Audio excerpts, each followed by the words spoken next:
turma! E aí, gente? Meu nome é Lucas e hoje nós vamos começar uma matéria linda. Ai, gente, Carla, é uma matéria que eu vou te falar um negócio. É uma matéria fofa. Números decimais. Ah, professor, mas é uma matéria que eu já vi no passado. Mas eu te falo o seguinte, nós vamos aprofundar e muitas das coisas que você viu no passado, você vai rever comigo agora de uma maneira mais aprofundada, meu querido sexto ano. Vamos que vamos, porque agora é fogo no parquinho. Vamos ver aqui, ó. Números decimais, parte 1, sexto ano, PET 3, semana 2. E, como toda aula, eu preciso programar a sua cabeça. O que você vai aprender comigo hoje? Qual vai ser a habilidade trabalhada durante esse encontro? Vamos ver? Então aqui, ó. Resolver problemas com números racionais positivos na representação decimal, envolvendo as 4 operações fundamentais e a potenciação, por meio de estratégias diversas, utilizando estimativas e arredondamentos, para verificar a razoabilidade de respostas com e sem uso de calculadora. Professor, você falou chique. Falou chique, mas eu nunca vi tanta coisa. Você vai aprender muita coisa, muita coisa. Só que você viu lá que o tema é parte 1. Eu tive que dividir. Vamos dividir em 2 encontros, beleza? Então aqui, ó. Pra gente começar, eu preciso definir algumas coisinhas com vocês. Tá vendo esse título? Lê comigo ali, ó. Frações decimais e números na forma decimal. Então a gente precisa entender como que nós vamos transformar, como que nós vamos interagir esses 2 elementos da matemática. Então vamos ver aqui, ó. Todas as frações que têm denominador 10, 100, 1000 e etc. são chamadas de frações decimais. Se você quiser puxar uma seta e mencionar o seguinte, todas as vezes que o denominador for uma potência de 10, nós podemos afirmar que a fração constituída é chamada de fração decimal. Beleza? Então, Lucas, como que a gente vai ler essas frações aqui? A gente tem que retomar o passado. Então, essa fração aqui, ó, 9 décimos, beleza? Então, quando aparece o 10 no meu denominador, eu acrescento a palavra décimos. Então, eu vou ler normalmente o meu numerador e no final eu vou acrescentar a palavra décimo. Então, aqui vai ser 9 décimos. Quando aparece 100, centésimos. Então, 7 centésimos. Quando aparece 1000, milésimos. Vai ser o quê? 2 milésimos. E assim vai. Alguma dúvida, pessoal? Então, aqui é tranquilo. Aqui é você ler o numerador bonitinho, tranquilo, e o denominador, se for 10, você coloca o quê? Décimos. Se for 100, você coloca centésimos. E se for 1000, você coloca milésimos. Top, joia, bacana. Próximo passo, pessoal, é ler os números escritos na forma decimal. E é isso que eu quero que você aprenda na aula de hoje, de uma maneira assim muito tranquila, sem nenhum problema. Vamos ver? Primeira coisa, no sistema de numeração decimal, cada algarismo da parte inteira ou da parte decimal ocupa uma posição ou uma ordem, que faz parte dessa tabelinha que eu estou mostrando aí para vocês. Então, olha aqui, ó, você tem a parte inteira. Claro que você tem várias casas, turma, mas eu estou colocando aqui as principais, ó, unidade, milhar, centena, dezena, unidade. Aí vem a nossa parte decimal. Décimo, centésimo, milésimo, décimo de milésimo e assim vai. Galera, você pode ir muito mais além, mas só que nós vamos brincar com até aqui, ó, na parte decimal. No caso aqui até o milésimo, beleza? Então, acompanhe comigo esse textinho. Lemos a parte inteira, seguida da parte decimal, acompanhada das palavras décimos, quando houver uma casa decimal, centésimos, quando houver 2 casas decimais, e milésimos, quando houver 3 casas decimais. Beleza? Lucas, se tiver mais, aí você coloca as consequências, décimo de milésimo, e assim vai. Só que eu vou trabalhar com você até milésimo. Fechou? Então vamos ler aqui bonitinho, ó. Eu tenho esses 3 números colocados aqui bonitinho. Como que eu vou ler? 2,45. Essa leitura é uma leitura mais coloquial, beleza? A leitura mais formal é essa daqui, ó. 2 inteiros e 45 centésimos. Por que eu coloquei a palavra centésimos? porque eu tenho duas casas decimais, beleza? Aqui, o que vai acontecer? 3 inteiros e 197 milésimos. Por que milésimos? Porque eu tenho 3 casas decimais. Tranquilo? Agora, quando eu não tenho parte inteira, pessoal, eu já leio a parte decimal e coloco a palavrinha-chave. Nesse caso aqui, vai ser 69 centésimos. Tranquilo, pessoal? Na paz? Sim?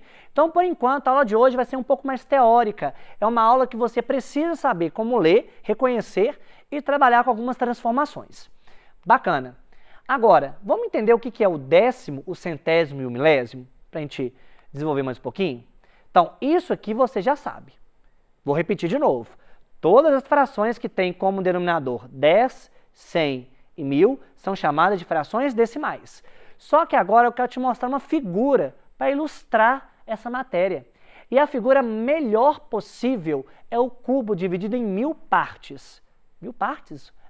1000 cubinhos. Beleza? Mas nós vamos entender passo a passo como que nós vamos articular com isso. Então aqui, ó. Olha que interessante. Dividindo essa unidade é o cubo grande, em 10 partes, obtemos essa placa aqui. Você consegue visualizar isso, meu caro aluno e minha cara aluna? Você consegue ver isso? Então olha que top. Essa placa, eu tenho 10 placas iguaizinhas a essa, não é? Mas essa placa é 1/10 do cubão.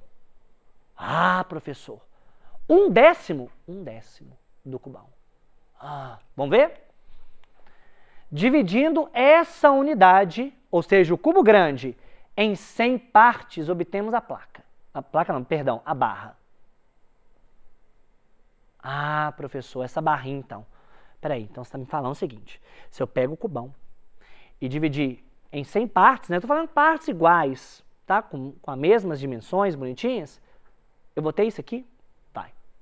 Então, essa barrinha, ela vai indicar o quê, pessoal? 1/100. Faz sentido? 1/100. Top, Lucas. Agora, se eu dividir a unidade em 1000 partes iguais, belezinha, eu vou ter o quê? O cubinho. Ah, o cubinho verde é? Aquele cubinho verde está lá no cantinho, bonitinho e tal. Ele representa 1 milésimo do cubão. Ah, Lucas, agora eu entendi. Então, todas as definições estão de acordo com essa ilustração? Sim. E é isso que eu quero que você tome um pouco de cuidado. Beleza? Um pouquinho só de cuidado. Então, aqui, ó. Agora nós vamos para a parte mais prática, mais assim, certeira da matéria, que é as transformações. Ah, Lucas, mas transformar número decimal para fração é uma coisa importante? Galera, demais. Então, por isso que eu quero detalhar com vocês essa parte com coração mais leve. Vamos ver aqui, ó. Transformação de números na forma decimal em frações decimais. Então, qual que vai ser a estratégia? No numerador, escrevemos o número sem a vírgula e no denominador, escrevemos a unidade, que é 1, seguida de tantos zeros quantas forem as casas decimais. Ah, Lucas, então como que eu vou articular aqui? Vem comigo. Olha aqui, ó. Eu tenho esses números decimais aqui. Como que eu vou transformar eles em fração? Então, aqui, ó. 0,7 ou 7, o quê? 7 décimos. Então, aqui, ó. Vai ser o seguinte. Em cima, eu coloco o número sem a vírgula. 0,7 é 7. Então, vai ficar 7. E embaixo eu coloco 1, seguido de uma certa quantidade de zeros. Aí eu te pergunto, quantas casas decimais eu tenho naquele número ali? Eu tenho uma casa decimal. Então, eu coloco apenas um zero. Pronto. 7 sobre 10. Agora, eu vou fazer a mesma coisa para o próximo número decimal. Então, ó, coloco a barra bonitinha. Legal. Em cima, eu coloco o número sem a vírgula. O número sem a vírgula vai ser o quê? 415. Beleza, 415. Agora, olha que interessante. Embaixo eu coloco o número 1, seguido de uma certa quantidade de zeros. Só que essa quantidade de zeros, com maior segurança, tem que ser igual ao número de casas decimais. Vamos ver aqui, ó. Quantas casas decimais eu tenho aqui? eu tenho 2. Então, eu coloco o quê? 2 zeros. Beleza, pronto, transformou. Aqui, Lucas, isso não parece ser feio. Não, gente, olha aqui, ó. Quando você coloca o número sem a vírgula, vai ficar 0015, não é? É a mesma coisa de 15, sim? Então vai ficar o quê? 15 em cima. E embaixo você vai colocar o algarismo 1, a unidade, seguido de uma certa quantidade de zeros. Mas entenda, essa certa quantidade de zeros está associada a quem? Ou ao quê? Ó, em relação à quantidade de casas decimais do número original. Eu tenho quantas casas decimais aqui? Eu tenho 3. Então, eu coloco 3 zeros. Ah, Lucas, agora eu entendi. Então, a quantidade de casas decimais está associada ao número de zeros que eu vou inserir após a unidade no meu denominador? Sim, é isso que eu quero que você entenda. Beleza? Sim? Sucesso. Agora, pessoal, o que nós vamos fazer? Nós vamos fazer o contrário. Beleza? Então, eu vou te dar a fração decimal e eu vou te passar o comando de transformar ela em um número decimal. Sim? Então, vamos ver? O comando é transforme, ou seja, transformação de frações decimais em números na forma decimal. E o que você vai fazer? Basta tomar um numerador com o número de casas decimais igual à quantidade de zeros do denominador.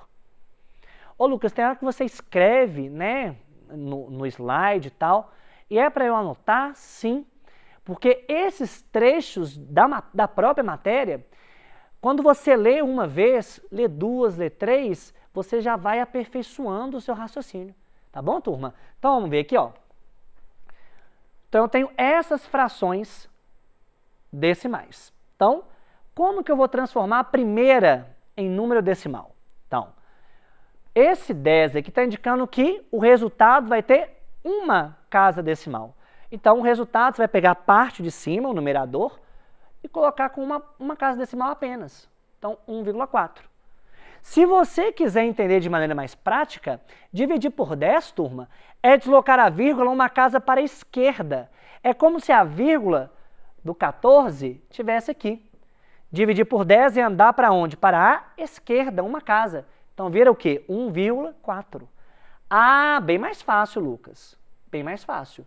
Então, dividir por 100 é andar quantas casas para a esquerda? É andar 2, beleza? Ou seja, eu vou pegar o número 73, beleza? Ele vai ter que ter, movimentando a vírgula, quantas casas decimais? 2. Então, isso aqui é a mesma coisa do que 0,73. E dividir por 1000, Lucas, é você pegar a vírgula e deslocar 3 casas para a esquerda. Então, nesse caso aqui, vai ser 0,347. Ô, professor, mas eu posso pensar também na definição? Pode, mas o que eu te passei agora agiliza um pouco mais, caso você queira. Beleza? Então, transformei em decimal as frações decimais. Sucesso? Na paz? Carla, estamos de boa? Tá curtindo? Gente, Carla, nos bastidores, ela falou assim que ela amava a matemática na época dela. Gente, ó, se você ama matemática, você vai me entender. É uma paixão, não é? Vamos que vamos. Agora, números na forma decimal equivalentes. Olha que top esse trecho da matéria.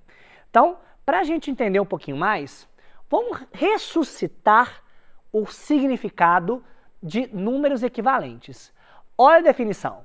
Números equivalentes são números que representam a mesma quantidade.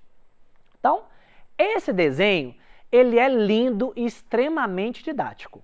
Olha para você ver. Se eu te pedisse assim, ó, filhote, qual que é a fração que representa essa situação? A fração. A fração vai ser o quê? 6 décimos. Concordam? Sim? Agora, qual que é a fração que representa essa situação aqui? Você concorda que vai ser a fração 60 sobre 100? Porque agora eu tenho 100 partezinhas e eu estou pegando aqui, no caso, 60. Sim ou não, turma? Sim? Ô, Lucas, por que 100? Vamos contar aqui, ó. 1, 2, 3, 4, 5, 6, 7, 8, 9, 10. 10 na horizontal. 1, 2, 3, 4, 5, 6, 7, 8, 9, 10 10 na vertical, multiplicando vai dar 100. Tenho 100 quadradinhos. Só que eu estou pegando quantos? 60. Vai, Lucas, mas peraí. Bom, agora é o momento que a gente brinca com o slide. Quer ver? Ó? É a mesma coisa. Ah, professor, quer dizer que esses dois carinhas são números equivalentes? Sim. Esses dois carinhas aqui são números equivalentes. Beleza? São números que representam a mesma coisa. Ah, então, você está me falando o seguinte, que 6 sobre 10 é igual a 60 sobre 100? Sim, representam a mesma coisa, são números equivalentes. Então, ó, quando acrescentamos ou suprimimos um ou mais zeros à esquerda da parte decimal de um número, esse número não se altera. Ô, Lucas, mas como assim suprimir e tal? Olha que interessante, turma. 6 sobre 10 é a mesma coisa do que 0,6. E 60 sobre 100 é 0,60. Olha que interessante. Se eu colocasse mais um zero aqui, não importa, vai dar sempre o mesmo resultado. É a mesma coisa do que 0,6. Então, se eu colocar zeros após o 6 ou tirar esse aqui, ó, que já era do 60, vai dar a mesma coisa sempre. Então é isso que eu estou te falando. Beleza? Agora, nós vamos ver desigualdades envolvendo números na forma decimal. Como assim, Lucas? Desigualdades. Então, lembra daquela situação de maior, menor, coisas assim? É isso que nós vamos trabalhar. Só que eu dividi em dois casos para você ter plenitude aqui, ó. Então, ó, comparar dois números na forma decimal significa estabelecer uma relação de igualdade, o igualzinho, ou desigualdade entre eles. Então aqui, ó, como eu falei com vocês, eu estou dividindo em dois casos. O primeiro caso vai ser esse aqui, ó, quando as partes inteiras são diferentes. O maior número é aquele que tem a maior parte inteira. Gente, então eu vou passar para você uma situação que rapidamente você vai saber, comentando comigo aqui, qual número vai ser maior. Vamos ver, ó, 12,5, 13,48. Ou seja, de maneira formal, 12 inteiros e 5 décimos, 13 inteiros e 48 centésimos. Qual número ali é maior, turma? O maior é esse aqui, ó. Esse cara aqui é o maior, 13,48. Como esse cara é menor do que esse, eu vou colocar esse símbolo aqui. Só para você, né, relembrar aí, esse símbolo aqui é chamado de menor. Legal. Eu posso escrever de uma outra forma, assim, ó, 13,48 maior do que 12,5. Aí esse símbolo agora, ele é chamado de maior. Beleza? Lembrando, pessoal, só para você identificar mais rápido, sabe essa boca? Sabe essa abertura? A abertura sempre vai estar para o maior. Então, por exemplo, a abertura aqui está para esse cara e a abertura aqui está para esse cara, para você não errar mais, beleza? Mas esse símbolo aqui é menor e o de baixo maior. Quando as partes inteiras são iguais, o número maior é aquele que tem a maior parte decimal. Ô Lucas, passa um exemplo então para a gente agora, turma. Então olha aqui, ó. Olha que legal, turma. 0,587 e 0,481. Qual desses dois números eu posso indicar como maior? O maior aqui vai ser o primeiro, porque ele possui a maior parte decimal. Então, o símbolo aqui de maior. Beleza? Lucas, e se eu não tenho o mesmo número de casas decimais? Lembra aquela propriedade de acrescentar zero sem trazer nenhuma consequência no futuro? Você pode fazer isso. Beleza? E o nosso desafio, momento Kamehameha, de maneira bem breve, e é 1, é 2, é 3, e é Kamehameha! Quero ver na paz. Vamos resolver isso aqui, ó. Escreva em ordem crescente os números na forma decimal. Então, ó, visualizou? Completando aqui, igualando o número de casas decimais, 0,7 é 0,70. 0,06 já tem duas casas decimais, 0,65 já tem duas casas decimais. Agora nós vamos ordenar, colocar em ordem crescente, do pequenininho para o grandão. O pequenininho vai ser quem? 0,06. O do meio, 0,65. 65. E o grandão, 0,7 ou 0,70. Então, vou apagar esse aqui, que é a nossa transformação. E esses números aqui estão escritos na forma crescente. Ah, top! Referências bibliográficas. E como eu sempre falo, a vida é uma escalada, mas a vista é ótima. Tamo junto, até o futuro. Beijo, turma!